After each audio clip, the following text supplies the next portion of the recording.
बहुत समय पहले की बात है। उत्तर भारत के एक विशाल राज्य में राजा विक्रमसेन का राज था। वे वीर, न्यायप्रिय और दयालु शासक माने जाते थे। उनकी ख्याति दूर दूर तक फैली हुई थी। उनके दरबार में विद्वान, कवि, मंत्री और सेनापति सब उपस्थित रहते।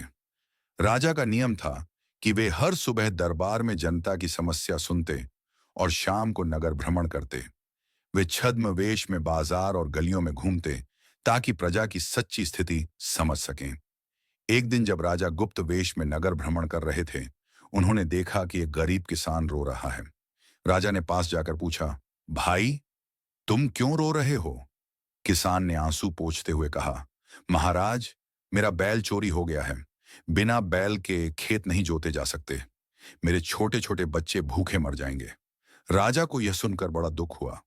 उन्होंने मन ही मन सोचा, जब मेरी प्रजा भूखी रहेगी तो मेरे राज सिंहासन का क्या अर्थ? मुझे इसका हल खोजना होगा। अगले दिन दरबार में राजा ने इस विषय पर चर्चा की। मंत्री बोले, महाराज, चोरी तो बढ़ती ही जा रही है। हमें कठोर दंड का प्रावधान करना चाहिए। परंतु राजा विक्रमसेन ने कहा, दंड से अधिक आवश्यक है सच्चाई और न्याय। हमें पहले यह देखना होगा कि चोरी क्यों हो रही है। फिर राजा ने सैनिकों को आदेश दिया कि गुप्त जांच करें और चोर का पता लगाएं। कुछ ही दिनों में सैनिकों ने एक गरीब युवक को पकड़कर दरबार में प्रस्तुत किया। युवक का नाम धर्मू था। उसके सामने सबूत भी रखे गए कि वही किसान का बैल चुरा कर ले गया था। दरबार में सबने कहा, महाराज, इसे कठोर दंड दीजिए ताकि दोबारा कोई चोरी न करे। पर राजा ने युवक से स्वयं पूछा, धर्मू, सच सच बताओ, तुमने बैल क्यों चुराया? धर्मू रो पड़ा और बोला, महाराज, मैं अपराधी हूं, पर मेरे पास कोई और रास्ता नहीं था। मेरी पत्नी बीमार है, बच्चे भूखे हैं, मेरे पास काम नहीं था। मजबूरी में मैंने यह पाप किया। राजा ने गहराई से सोचा। उन्होंने कहा, धर्मू, चोरी करना पाप है, लेकिन तुम्हारी मजबूरी ने तुम्हें यह रास्ता दिखाया। यदि तुम्हें काम और अन्न मिलता तो तुम ये अपराध न करते। इसलिए असली दोषी तुम्हारी गरीबी है। सभी दरबारी राजा की बात सुनकर चकित रह गए।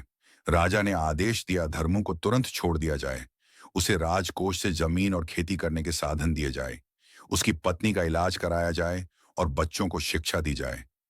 यह घटना पूरे राज्य में फैल गई। प्रजा राजा की दया और न्याय देखकर भावुक हो उठी। लोग कहने लगे, हमारा राजा केवल दंड देने वाला नहीं, बल्कि सच्चा पालनहार है।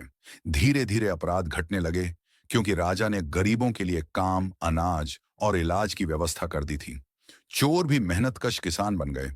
कुछ साल बाद पड़ोसी राज्य के राजा ने विक्रमसेन को चुनौती दी। उसने कहा, तुम्हारा राज्य केवल दया पर चलता है, युद्ध कौशल पर नहीं। मैं तुमसे युद्ध करूंगा और तुम्हें हराकर अपना गुलाम बना लूंगा। दरबार में सब चिंतित हो गए। मंत्री बोले, महाराज, दया अच्छी बात है, पर युद्ध जीतने के लिए कठोर होना पड़ता है। राजा ने शांत स्वर में कहा, न्याय और सत्य का मार्ग ही सबसे बड़ा बल है। हम अपनी प्रजा और ईश्वर पर भरोसा करेंगे।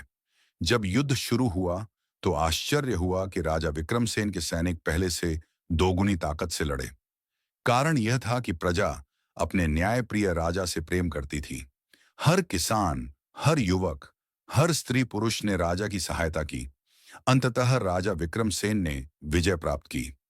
पड़ोसी राजा ने हार मानकर कहा, तुम्हारी शक्ति तुम्हारी तलवार में नहीं, तुम्हारे न्याय और प्रजा के प्रेम में है। मैं भी अपने राज्य में तुम्हारे मार्ग का अनुसरण करूंगा। युद्ध के बाद राजा ने सभा में कहा, सच्चे राजा का धर्म केवल सिंहासन पर बैठना नहीं है। उसका असली कर्तव्य है अपनी प्रजा की रक्षा, उनके दुख दर्द का समाधान और न्याय की स्थापना। जब राजा न्याय करता है, तभी राज्य स्वर्ग बनता है। न्याय और करुणा सबसे बड़ी ताकत है।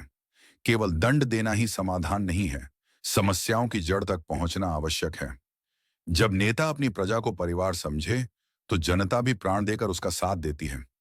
सच्चा शासक वही है जो सत्य और धर्म के मार्ग पर चलता है।